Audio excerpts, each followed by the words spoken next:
მადლობთ. გთხოვთ ბატონ პრემიერ-მინისტრს ტრიბუნასთან კითხვებზე პასუხის გასაცემად. გთხოვთ ვინაიდან საკითხები ბევრი არის, თავიდანვე 30 წუთიანი რეგლამენტი რო ჩავთვალოთ.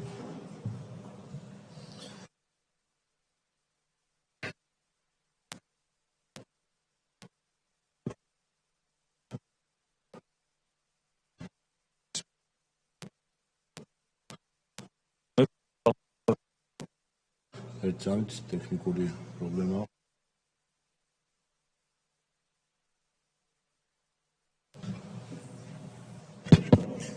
მადლობა. მოგესალმებით ბატონო პარლამენტის თავმჯდომარე, მოგესალმებით ძვირფასო პარლამენტარებო, მოგესალმებით საპარლამენტო უმრავლესობის და საპარლამენტო ოპოზიციის წარმომადგენლებს, მოგესალმებით პარლამენტის აპარატის წარმომადგენლებს, მოგესალმებით მედიის წარმომადგენლებს, მოგესალმებით პარლამენტის სტუმრებს.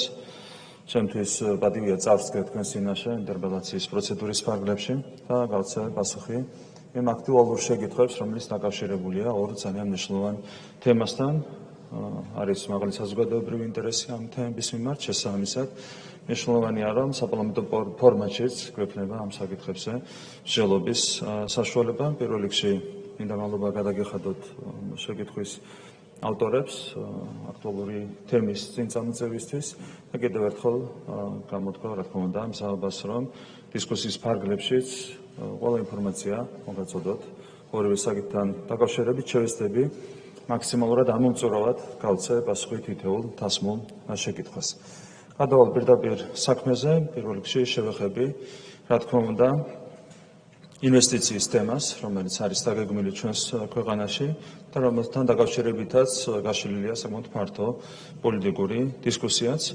ამ ერთ შეკითხვის ფარგლებში არის რამდენიმე შეკითხვა დასმული და თითოეულ შეკითხვას გავცემ სათითაოდ პასუხს.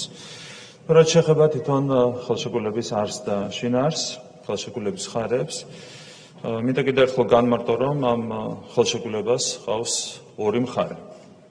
ეს არის საქართველოს მთავრობა, ერთი მხრივ, ქართული სახელმწიფო და მეორე მხარეს არის კომპანია Eagle Hills-ი, რომელიც არის მაღალი საერთაშორისო რეპუტაციის მქონე კომპანია.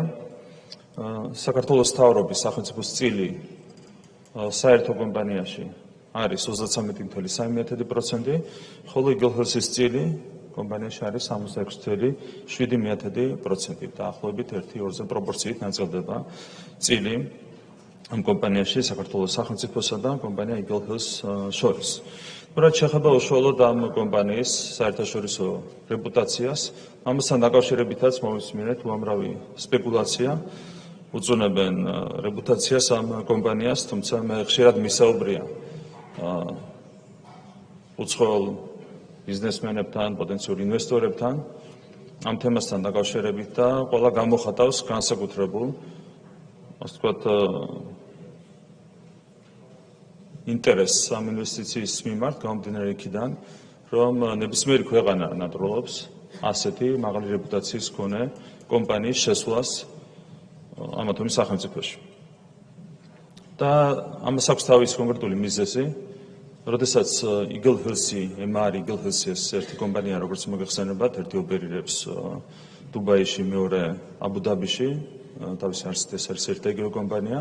როდესაც ასეთი კომპანია შედის კონკრეტულ ქვეყანაში, ეს არის სიგნალი ნებისმიერი სხვა ინვესტორისთვის და სიგნალი იმასთან დაკავშირებით, რომ სახელმწიფოში არის ჩამოყალიბებული ძალიან მაღალი დონის საინვესტიციო გარემო.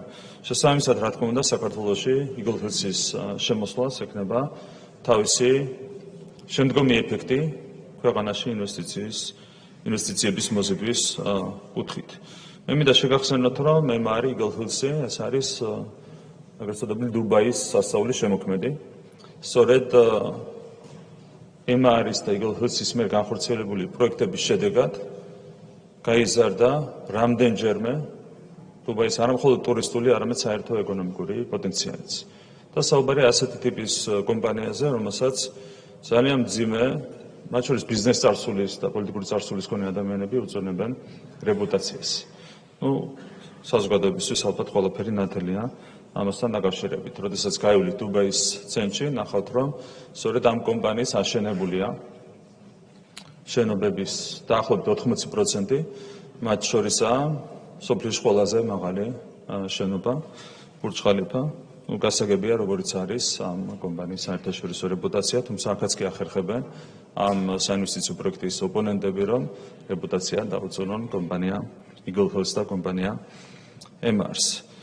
გარდა იმისა, რომ ეს კომპანია არის დუბაის სასწავლის შემოქმედი, უშუალო შემოქმედი, ამ კომპანიას აქვს განხორციელებული წარმატებით პროექტები არაერთ სხვა ქვეყანაშიც და ამის უამრავი მაგალითი არსებობს. კიდევ ერთხელ Eagle Hills არის სოფლიოში ცნობილი ბრენდი, რომლის საქართველოს შემოსვლა არის სიგნალი სხვა ინვესტორებისთვისაც. აქედან გამომდინარე, გვერდითი დადებითი ეფექტიც არაერთი ექნება ამ ინვესტორის შემოსვლას ჩვენს ქვეყანაში.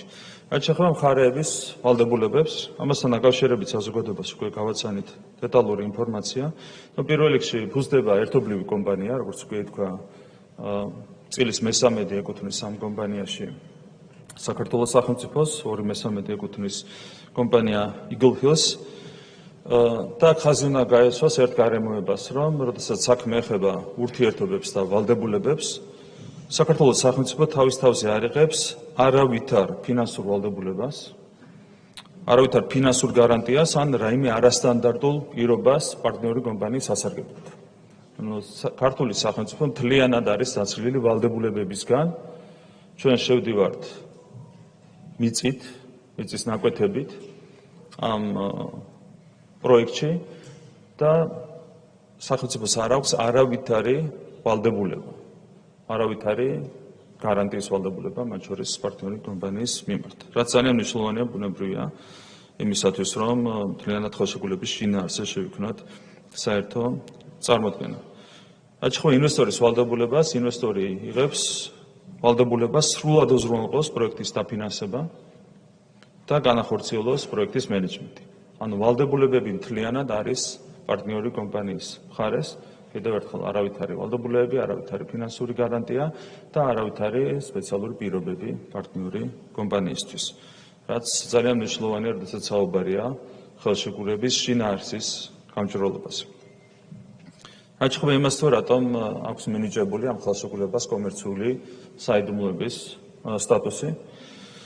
ეს არის პარტნიორი კომპანიის წმინდა კომერციული ინტერესი, რათა მას ჰქონდეს მომავალში სივრცე, რათა აწარმოოს მოლაპარაკებები სხვა პოტენციურ პარტნიორებთან. და ეს არის მიღებული პრაქტიკა.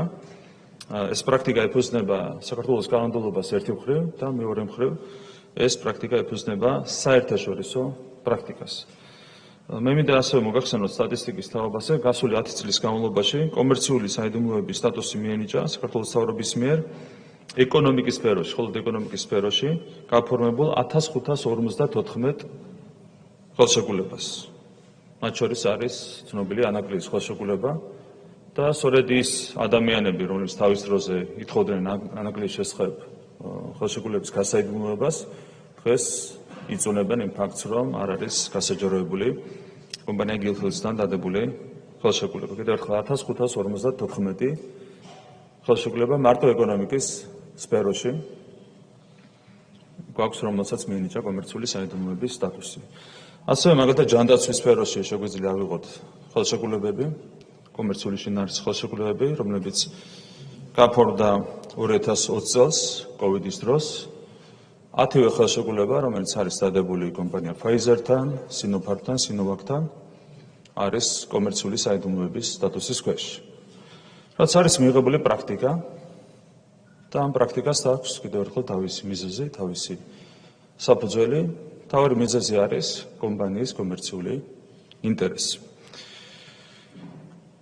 აქვე უნდა ითქვას ის, რომ გასაიდუმლოებულია მხოლოდ ნიუანსები ამ ხელშეკრულების რეალურად დეტალები, რაც შეეხება ამ ხელშეკრულების ძირითად არსს და ყველა ძირითად პუნქტს.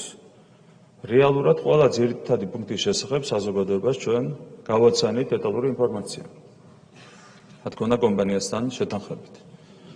რეალურად ყველაფერთან დაკავშირებით, რაც შეეხება ხელშეკრულების ძირითად თემებს, საზოგადოებას აქვს უკვე სრული ინფორმაცია. საზოგადოებამ სრულად იცის, ვინ არიან ხელშეკრულების მხარეები. არის ორი მხარე. რამდენია სახელმწიფოს წილი ერთობლივ კომპანიაში. მიწის რომელ ნაკვეთებზე არის გათვალისწინებული პროექტის განხორციელება. რამდენია პროექტის ფარგლებში ასაშენებელი ფართების მოცულობა.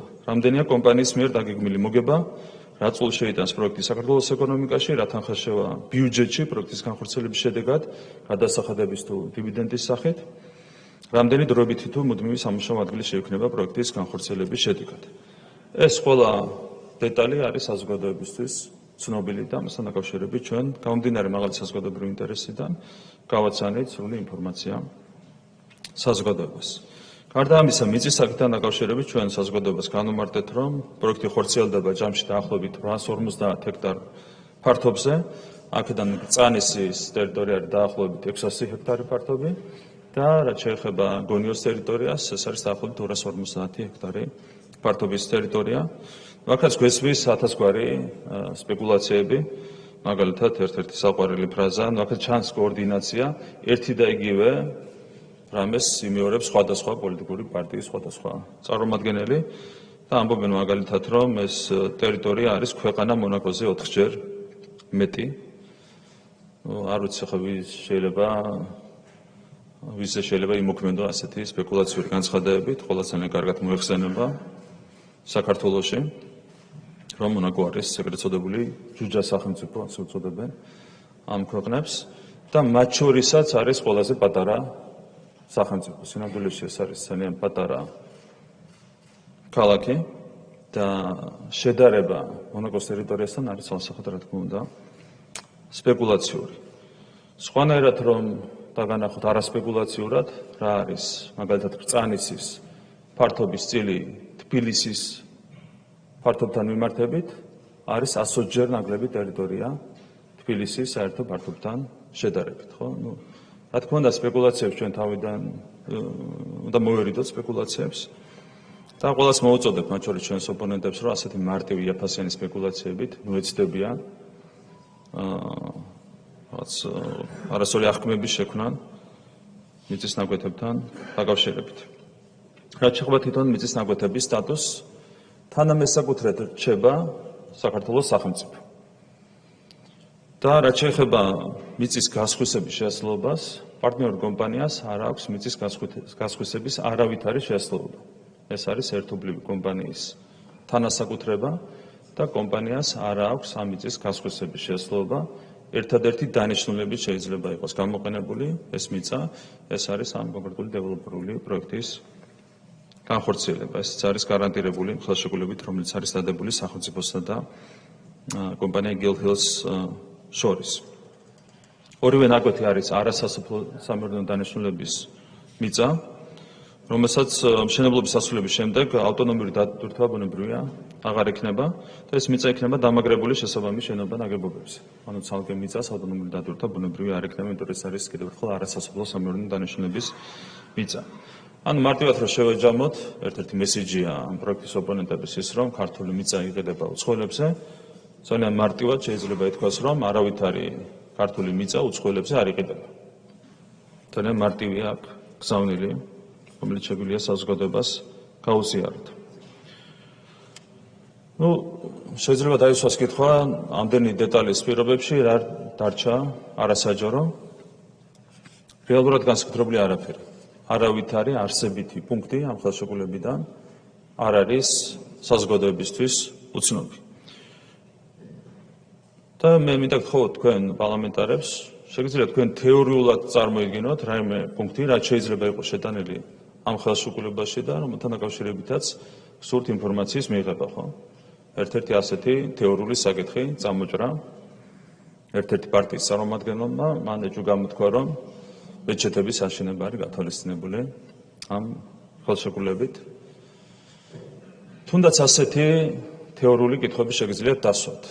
ხომ არ არის რაიმე ასეთი ჩადებული ამ ხელშეკრულებაში და როგორც მეჩეთების შემთხვევაში შეგვიძლია განმარტოთ, რომ რა თქმა უნდა არავითარი მეჩეთების აშენება არ არის გათვალისწინებული ამ ხელშეკრულებით. უფრო მეტიც შეიძლება ზოგადად ითქვას, რომ არავითარი არაკომერციული შინაარსის პუნქტი არ არის შეტანილი ხელშეკრულებაში. აიგივე ავიღოთ მეჩეთები, ან თუნდაც შეღავათები უცხოელი მყიდველებისთვის. განმარტეთ საზოგადოების წინაშე, რომ არავითარ შეღავათებს არ ითვალისწინებს ეს ხელშეკრულება, მათ შორის ბინადრობის ნებართვის გაცემის კუთხით. მით უმეტეს არავითარი დისკრიმინაციული პუნქტები არ არის შეტანილი საქართველოს მოქალაქეების საზიანოდ, მაგალითად არ წერია აქ, ვინ შეიძლება იყოს დასაქმებული, ვინ შეიძლება იყოს ყიდველი და ეს შემდეგ ეს ყველაფერი დარეგულირდება, რა თქმა უნდა, შესაბამისი საბაზრო ურთიერთობებით, ისევე როგორც ეს ხდება ხოლმე სხვა საინვესტიციო პროექტების შემთხვევაში.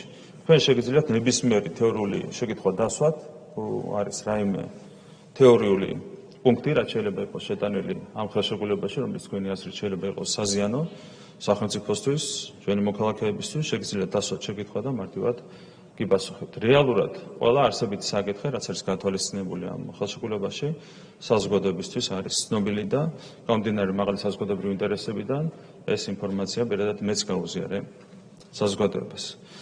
რაც შეეხება უშუალოდ განაშენიანებას, რაც რა თქმა უნდა საინტერესო საკითხია საზოგადოებისთვის, უშუალოდ რა ტიპის დეველოპერული პროექტი განხორციელდება, როგორი იქნება სამშენებლო პროექტი, რა თქმა უნდა, შესაბამისი გეგმა, განაშენიანების გენერალური გეგმა, როგორც ერთ ისე მეორე შემთხვევაში, ბრძანისის და გონიოს შემთხვევაში, დამტკიცდება ერთი მხრივ ეკონომიკის სამინისტროს ჩართულობით, ხოლო მეორე მხრივ მუნიციპალიტეტების ჩართულობით შესაბამისი საჯარო პროცედურის საფუძველზე.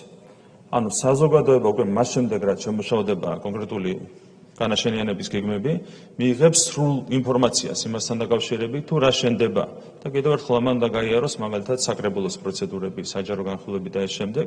შესაბამისად ის თუ რა აშენდება და როგორ აშენდება, იქნება საზოგადოებისთვის სრულად ცნობილი მოგვიანებით, როდესაც უკვე ეს გეგმები შევა შესაბამის საკრებულოებში ანსახილულად.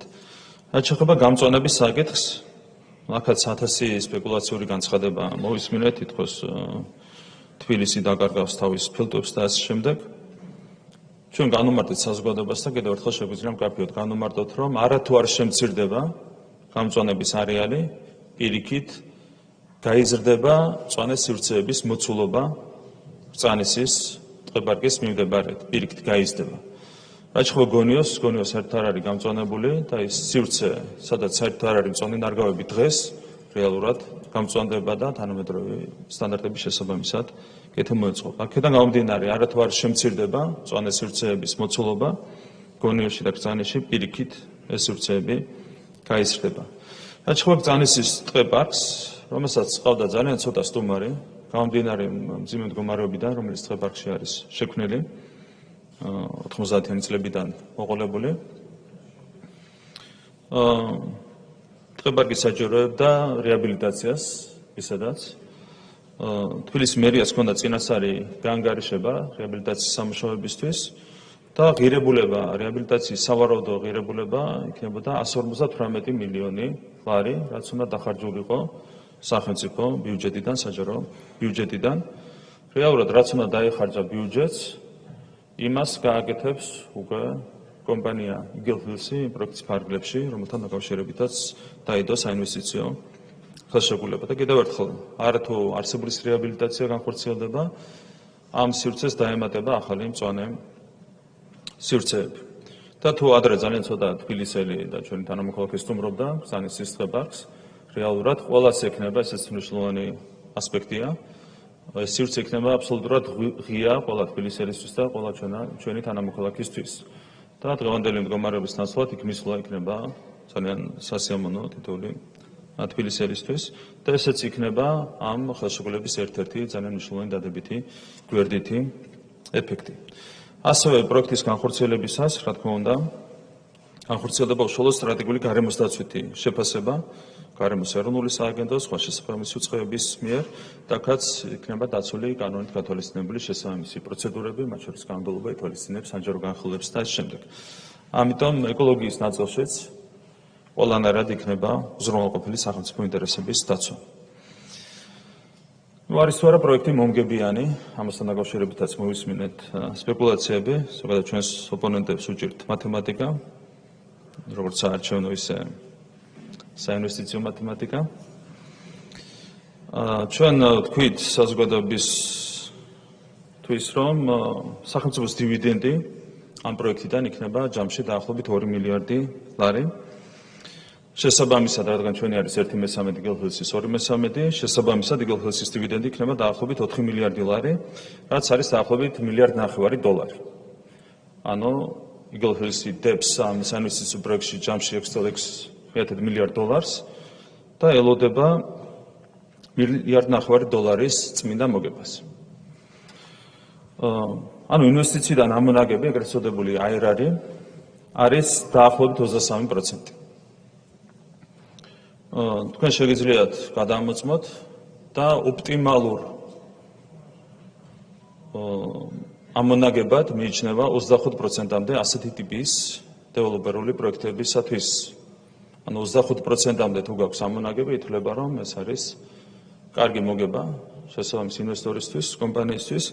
ამ შემთხვევაში ახლოს არის მაქსიმალურ ზღვართან კომპანია Eagle Hills-ის მოგება, ეს არის 23%. უწუნებენ კომპანია Eagle Hills სამხალხო გამოცდილების მქონე კომპანია საკუთარ დათვლებს და ამბობენ, რომ ეს არის ცოტა. თუმცა შეუძლიათ გადაამოწმონ სხვადასხვა წყაროებში, არის თუ არა ცოტა 23%, კიდევ ერთხელ ეს არის ოპტიმალურ ზღვართან ახლოს არსებული ამონაგები, რასაც მიიღებს კომპანია Eagle Hills-ი. მაგათ სპეკულირებენ, მარტივად იტყუებიან, არ არის ზოგადად ღირსეული აქციელი სპეკულირება. მით უმეტეს რომ ჩვენ დეტალურად განმარტეთ ყველაფერი, მათ შორის მოგებასთან დაკავშირებით. თავიდანვე იწყებენ ტყუილით და მერე ამ ტყუილზე აგებენ საკუთარ, ასე ვთქვათ, ალოგიკურ დასკვნებს. ამბობენ, რომ თითქოს კომპანია 10 წლის თავზე ამოიღებს $1.5 მილიარდ. თქონდა ეს არავის არ უთქვამს, პირიქით ჩვენ განმარტეთ, რომ როგორც სახელმწიფო დივიდენდის სახით, ისე კომპანია შესაბამისად Eagle Hills-ი ბუნებრივი ეტაპობრივად ამოიღებს ამ ინვესტიციას. შესაბამისად, როდესაც თვითონვე იტყვებიან თავში, რომ 10 წლის თავზე იქნება მოგება ამოღებული და ინფლაცია შეჭამს ამ მოგებას და შესაბამისად რეალური IRR იქნება არა 23%, არამედ ბევრად ნაკლები. ანუ თავშივე ტყუილს ამბობენ და მერე ამაზე აგებენ დასკვნებს იმასთან დაკავშირებით, რომ თითქოს Eagle Hills-ის მოგება არ იქნება საკმარისი. რეალურად რა თქმა უნდა, როგორც ეს ხდება სტანდარტულად დეველოპერულ პროექტებში, ეტაპობრივად მოხდება ინვესტიციის ამოღება, მოგების მიღება ინვესტიციიდან, შესაბამისად კომპანიას დარჩება სუფთა 23%, ეგრეთ წოდებული IRR ამოგება, რაც კიდევ ერთხელ არის სუსტად დაახლოებული, მიახლოებული ოპტიმალურ 25%-იან მაქსიმალურ მაჩვენებელთან.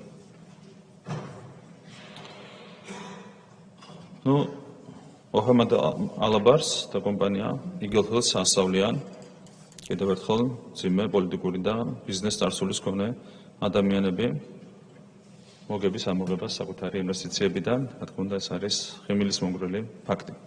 ხო, რა არის უშუალოდ ქვეყნის პირდაპირ და ირიბის სარგებელი ამ პროექტიდან? პირველ რიგში კიდევ ერთხელ გავიხსენოთ, რომ აშენდება დაახლოებით 16,000 ბინა. დაახლოებით საერთო ფართი იქნება 1,600,000 კვადრატული მეტრი, უშუალოდ საბინო სივრცე.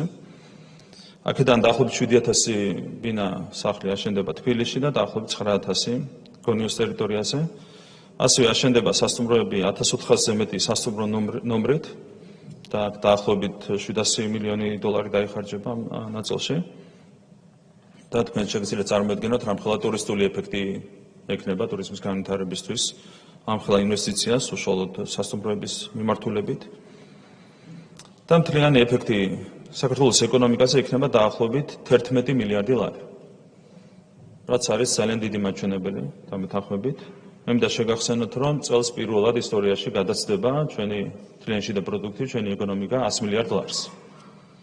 და წარმოედგინეთ, რომ დაახლოებით ამის 10%-ზეა საუბარი, რასაც მარტო ერთი კონკრეტული საინვესტიციო პროექტი მოუტანს საქართველოს. არის საუბარი კოლოსალურ ეკონომიკურ მოგებაზე, რომელსაც ამ პროექტიდან მიიღებს ჩვენი სახელმწიფო.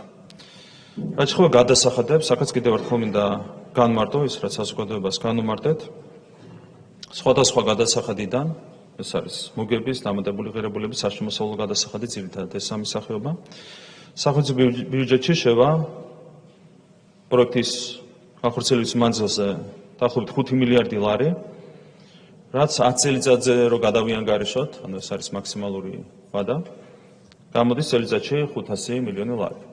წელიწადში $9 მილიარდი მარტო ამ პროექტიდან დაემატება ჩვენს ბიუჯეტს. ასევე დივიდენდს რაც შეეხება, როგორც უკვე ითქვა, დაახლოებით $2 მილიარდ ველოდებით, ეს არის თვითონ კომპანიის გაანგარიშებაც, Eagle Hills-ის გაანგარიშებაც, ჯამური ამონაგები იქნება სუფთა წმინდა მოგება $6 მილიარდი. საიდანაც სახელმწიფოს დარჩება 1/3 ან დაახლოებით 2 მილიარდი ლარი, რაც ასევე 10 წელიწადზე, ანუ მაქსიმუმზე გაანგარიშებით არის წელიწადში საშუალოდ 200 მილიონი ლარი. წარმოიდგინეთ, რომ მარტო ერთ საინვესტიციო პროექტს ბიუჯეტში შემოაქვს წელიწადში საშუალოდ 700 მილიონი ლარი. თავადაც შეგიძლიათ განსაჯოთ, რამხელა დადებითი წვლილი შეტანა შეუძლია ამ შენატანს საბიუჯეტო პროექტების განხორციელებაში, მათ შორის ჩვენი სოციალური პროექტების დაფინანსებაში და ასე შემდეგ. რაც შეეხება სამუშაო ადგილებს, შეიქმნება უშუალოდ პროექტის განხორციელების ეტაპზე 24,000-ზე მეტი სამუშაო ადგილი და პროექტის დასრულების შემდეგ შეიქმნება უკვე 8,000-ზე მეტი მუდმივი სამუშაო ადგილი. მშენებლობას უზრუნველყოფენ ქართული სამშენებლო კომპანიები, ეს არის ზოგადად კომპანია Eagle Hills-ის მიდგომა.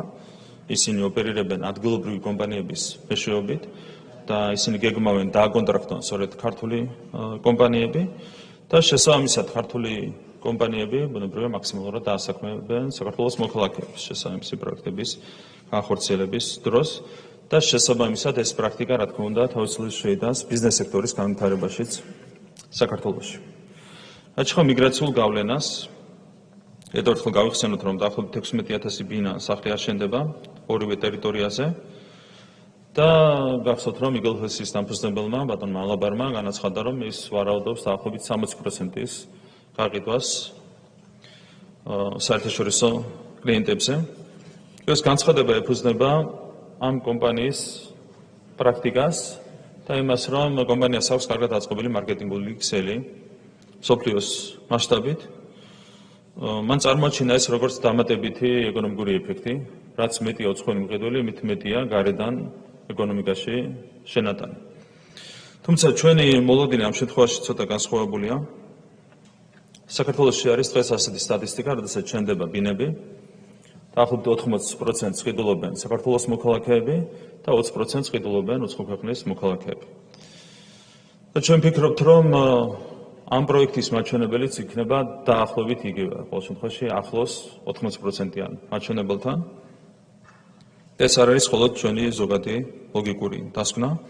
აქაც ოპონენტები სპეკულირებენ და ამბობენ, რომ ბინის ფასი იქნება ძალიან მაღალი, შესაბამისად საქართველოს მოქალაქეებს არ ექნებათ ამ პროექტში ბინების შეძენის შესაძლებლობა და ერთ-ეგივე ციფრებს და რიცხვებს ატრიალებენ, აქაც აქედანაც ჩანს, რომ არის კოორდინირებული ეს კამპანია.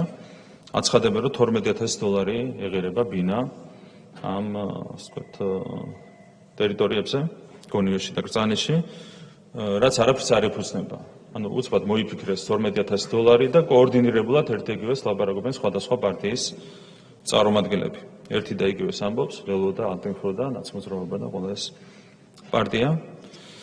კიდევ ერთხელ გავიხსენოთ, რომ მათემატიკა არ არის ამ ადამიანების ძლიერი მხარე. არც ჰუმანიტარულ საგნებში არ არიან ძლიერები, თუმცა მათემატიკაში, როგორც ჩანს, განსაკუთრებული სისუსტე აღენიშნებათ. მარტივად რო დავთვალოთ 16,000 ბინა, საშუალოდ რო ავიღოთ 100 კვადრატული მეტრი, გამოდის 1,600,000 კვადრატული მეტრი გასაყიდი ფართი. ეს ყველაფერი $12,000 რო გაყიდოს ერთობლივმა კომპანიამ, გამოდის, რომ შემოსავალი კომპანიას მარტო ბინების ნაწილში, სასტუმროებს და სხვა კომერციული ინფრასტრუქტურას არ ვთვლი, უნდა იყოს $19,2 მილიარდი. ანუ ამ შემთხვევაში რამხელა მოგებაზე უნდა გავიდეს კომპანია, არა 23%-ზე უკვე საუბარი, არამედ საუბარი კოლოსალურ მოგებაზე. ამ შემთხვევაში სახელმწიფოს მაგალითად მოგების სახით შემოუვა არა 2 მილიარდი ლარი პროექტიდან, არამედ დაახლოებით $4 მილიარდი. ხო, როგორ არიან, რა მასშტაბით არიან აცდენილი მათემატიკაში სინამდვილესთან ჩვენი ოპონენტები, ველოდან დაწყებული ანტიფოთი დამთავრებული და შუაში ნაცმოძრაობით გაგრძელებული, თავადაც შეგიძლიათ განსაჯოთ. რეალურად ბინის ფასი იქნება ბევრად ნაკლები, მე არ მინდა ახლა კონკრეტული ციფრები დავასახელო, რომ რაც კომერციულ კომპეტენციაში არ ჩავეჭრა კომპანია Eagle Hills, თუმცა რეალურად თავადაც შეგიძლიათ განსაჯოთ, რომ რამდენჯერმე ნაკლები იქნება ბინის ფასი დასახელებულ ფასთან შედარებით. აქედან გამომდინარე, ჩვენ გვაქვს ლოგიკური მოლოდინი, რომ ქართული მყიდველების პროცენტული მაჩვენებელი ამ პროექტში იქნება დაახლოებით იგივე, რაც გვაქვს სტანდარტულად სხვა პროექტების შემთხვევაში. მე ვფიქრობ, რომ 80%-თან იქნება ახლოს ეს მაჩვენებელი, დანარჩენი დავულოდოთ გაყიდვების სტატისტიკას.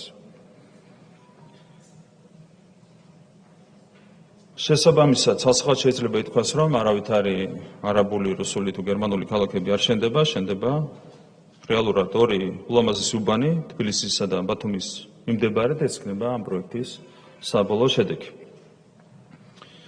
მთლიანობაში რაც შეეხება მიგრაციულ ეფექტს, გასული 4 წლის განმავლობაში უცხოელებს გაიყიდა მთლიანობაში 60,000-ზე მეტი ბინა.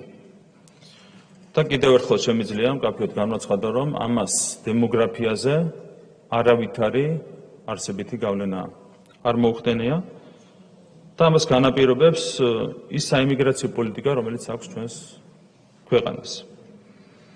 აქაც სპეკულაციები მოვისმენთ იმასთან დაკავშირებით, რომ როდესაც ბინას ყიდულობს უცხოელი, მას ავტომატურად ენიჭება ბინადრობის ნებართვა. რეალურად ჩვენი კანონმდებლობის მიხედვით $100,000-ზე არის მიბმული, ანუ ბინის შესყიდვაზე მიბმული არის ბინადრობის ნებართვის გაცემა, თუმცა აქ სად სპეკულირებენ ჩვენი ოპონენტები. პირველი, რომ ეს არ არის არათარ შემთხვევაში ავტომატური და შესაბამის პროცედურას გადის თითოეული შემთხვევა, მათ შორის უსაფრთხოების კონტროლსაც გადის თითოეული შემთხვევა, ანუ ავტომატურად ვერავინ ვერ იღებს ბინადრობის ნებართვას. და მეორე, ისინი არ აკონკრეტებენ, რომ ეს არის მუკლევადიანი ბინადრობის ნებართვა. ისე წარმოაჩენენ საზოგადოების წინაშე, რომ თითქოს როგორც კი იყიდი $100,000-იან ბინას, შენ მუდმივად შეგიძლია იცხოვროს საქართველოში. ეს არის მუკლევადიანი ბინადრობის ნებართვა 6 თვიდან 12 თვემდე, არავითარ გარანტიას არ გაძლევს ბინის შესყიდვა, იმ კუთხით, რომ შენ დარჩე საცხოვრებლად საქართველოში. და ჩვენ გვაქვს საკმაოდ კაცრი საიმიგრაციო პოლიტიკა და მოგვიანებით შეგვიძლია დეტალურადაც ვისაუბროთ ამ საიმიგრაციო პოლიტიკის შინაარსზე. არის უამრავი სპეკულაციები, ძირითადად სტუდენტებთან დაკავშირებით, საქართველოში არის როგორც მოგეხსენებათ 37,000 უცხოელი სტუდენტი დღევანდელი მდგომარეობით, საიდანაც უდიდესი უმრავლესობა არიან ინდოელი სტუდენტები, რომლებიც სწავლობენ სამედიცინო უნივერსიტეტებში, სამედიცინო ფაკულტეტებზე და ძირითადად ამაზე აგებენ სპეკულაციებს მიგრაციის თემებთან დაკავშირებით. შეგვიძლია ამ საკითხს ცალკე ინტერპელაციის პროცედურა დაუთმოთ და შეგვიძლია განმარტოთ რა არის ეკონომიკური ეფექტი, ფინანსური ეფექტი იმისა, რომ ყავს უცხოელები სამედიცინო უნივერსიტეტებში, სამედიცინო ფაკულტეტებზე, რამდენი სამუშაო ადგილი იქნება, რამდენი არის სრული ეკონომიკაში და ეს შემდეგ და ერთად შეგვიძლია მივიღოთ გადაწყვეტილება ამასთან დაკავშირებით, თუ როგორ უნდა გაგრძელდეს სახელმწიფო პოლიტიკა. მანამდე ყველას ურჩევდი, რომ შეეშვან სპეკულაციებს. ეს იქნებოდა ჩემი მოგზაურებული რჩევა. ამ პროექტის შემთხვევაში კიდევ ერთხელ მინდა დავაზუსტო, რომ არავითარი სპეციალური პრივილეგიები უცხოელ მკვლელებს არ ენიჭებათ. გარდა იმისა, რაც ზოგადად არის კანონმდებლობით გათვალისწინებული და კიდევ ერთხელ $100,000 გადახდის შემთხვევაში ერთადერთი რასაც მიიღებს ყიდველი, ეს არის მუკლევადიანი 6 თვიდან 12 თვემდე ბინადრობის ნებართვა. საქართველოში დარჩენის პრივილეგია უცხოელ მკვლელს არ იქნება. და ბოლოს, არის რაღაც თემები, რაზეც არ უნდა ისპეკულირო, მაშინაც კი, როდესაც ხარ ნაცმოძრაობის ღელოს ან ალტენფოს წარმომადგენელი. როდესაც იცი, რომ ასრულებ დაკვეთას და ამ დაკვეთის მიზანია საქართველოს ეკონომიკას დააგდეს 11 მილიარდი ლარი, მაგალითად, როდესაც იცი, რომ ამ დაკვეთის მიზანია ბიუჯეტს დააგდეს წელიწადში 700 მილიონი ლარი, როცა იცი, რომ ამ დაკვეთის მიზანია არ შეიქმნა საქართველოში 24,000 დროებითი და 8,000 მუდმივი სამუშაო ადგილი, ამავდროულად როცა იცი, რომ რეალურად არავითარი არაბული ქალაქები ქვეყანაში არ შენდება, უბრალოდ არ უნდა იკადრო სპეკულაცია. არის რაღაცეები, სადაც ნაცი და ლელორო ხარ, ალტენფორო ხარ, მაშინაც კი არ უნდა იკადრო სპეკულაციები, თუმცა ჩვენ ხედავთ, როგორია ამ ადამიანების მორალი. და ერთ-ერთი მათი აქტივისტი, ეგრეთ წოდებული ჟურნალისტი, გამოდიოდა თავის ეთერში და ეს რაღაცა თქვა, რომ შეიძლება სისულელე იყოსო, მაგრამ როდესაც ხედავ, რომ რაღაც თემა რთულია ხელისუფლებისთვის, ბოლომდე უნდა გამოიყენო. ეს არის ამ ადამიანების მორალი. ყველაფერი კარგად იციან, რომ არავითარი არაბული ქალაქები არ შენდება, იციან, რომ 700 მილიონი შედის წელიწადში ბიუჯეტში, იციან, რომ 11 მილიარდით გაამდიდრებს ქართულ ეკონომიკას ეს პროექტი, მაგრამ მაინც სპეკულირებენ. ეს არის უცხოელი აგენტების ხვედრი და ბედი რაც არის ძალიან სამწუხარო და ძალიან დასანანი. და სულ ბოლოს კიდევ ერთხელ რაც შეეხება ეკონომიკას, თქვენ იცით, რომ ჩვენი ეკონომიკა ძალიან სწრაფად ვითარდება. გასული 4 წლის განმავლობაში ჩვენი ნომინალური ეკონომიკა დოლარში გაორმაგდა და კიდევ უფრო მეტად გაიზარდა. გვაქვს ევროპაში ყველაზე მაღალი ზრდის მაჩვენებელი, საშუალო მაჩვენებელი არის 9.7% 2021 წლიდან მოყოლებული, წელსაც გვაქვს თითქმის 8%-იანი ზრდა. მაგრამ რა თქმა უნდა ეს არ არის საკმარისი. ჩვენთვის ერთ-ერთი მთავარი პრიორიტეტი უნდა იყოს ამ ტემპის შენარჩუნება. ჩვენი ეკონომიკის განვითარების დონე ჯერ კიდევ საკმაოდ დაბალია. პირველად გადაცდება ერთსულ მოსახლეზე ჩვენი ეკონომიკა $10,000 წელს პირველად ისტორიაში. თუმცა ჯერ კიდევ ჩამორჩებით მაგალითად ევროკავშირის წევრ ყველა ქვეყანას, ყველაზე ღარიბ ქვეყანასაც კი დაახლოებით 30-40%-ით. ასევე მინდა შეგახსენოთ, რომ შარშანდელი მონაცემებით სიღარიბის მაჩვენებელი ჯერ კიდევ იყო 9.4%. ეს ნიშნავს იმას, რომ 350,000 ჩვენი თანამოქალაქე ჯერ კიდევ ცხოვრობს სიღარიბეში. ასეთ პირობებში, რა თქმა უნდა, ხელისუფლების და ნებისმიერი პასუხისმგებლობით გამშვალული მოქალაქის ერთ-ერთი მთავარი ინტერესი საგანი უნდა იყოს ეკონომიკის განვითარება და ზრდის ტემპის შენარჩუნება, ზრდის მაღალი ტემპის შენარჩუნება. ასეთ პირობებში ჩვენ ნამდვილად არ გვაქვს იმის ფუფუნება, რომ რაიმე ტიპის საინვესტიციო პროექტზე ვთქვათ უარი, მით უმეტეს, როდესაც საუბარია სრულიად უნაკლო პროექტზე, რომელსაც არავითარი მინუსი არ ახლავს თან. არათუ ამაზე უარი არ უნდა ვთქვათ, რა თქმა უნდა, თავიდან ბოლომდე უნდა ვიყოთ ორიენტირებული კიდევ უფრო მეტი ასეთი პროექტის მოზიდვაზე ჩვენს ქვეყანაში. და კიდევ ერთხელ, როდესაც ხედავენ ამ პროექტის ოპონენტები, რომ ჯერ კიდევ 350,000 ადამიანი არის სიღარიბის ზღვარს მიღმა, როდესაც ხედავენ, რომ ჯერ კიდევ ბევრი გაკეთება საჭირო იმისათვის, რომ ჩვენ დავეწიოთ განვითარებული ქვეყნების ეკონომიკებს და როდესაც მაინც გადროლობენ სპეკულირებას ასეთ თემებით, რა თქმა უნდა ეს მათ ღირსებაზე შესაბამისად მეტყველებს. რა თქმა უნდა სრულიად გასაგებია საზოგადოების მაღალი ინტერესი ამ საკითხის მიმართ და შესაბამისად მნიშვნელოვანია გაგრძელდეს დისკუსია თემასთან დაკავშირებით კიდევ ერთხელ ამ ფორმატშიც რა თქმა უნდა ძალიან მნიშვნელოვანია ამ დისკუსიის გაგრძელება თუ იქნება დამატებითი შეკითხვები პროექტის ამ ასპექტთან დაკავშირებით რა თქმა უნდა მზად ვარ რომ ყველა შეკითხვას გავცე ამ უწურავი პასუხი. დიდი მადლობა ყურადღებისთვის. მადლობა. დაზუსტებები კითხვის ავტორებისგან, ფრაქციისგან, ქართულ ოცნება არ არის. ზეპირი კითხვები თუ არის, ვთხოვთ რომ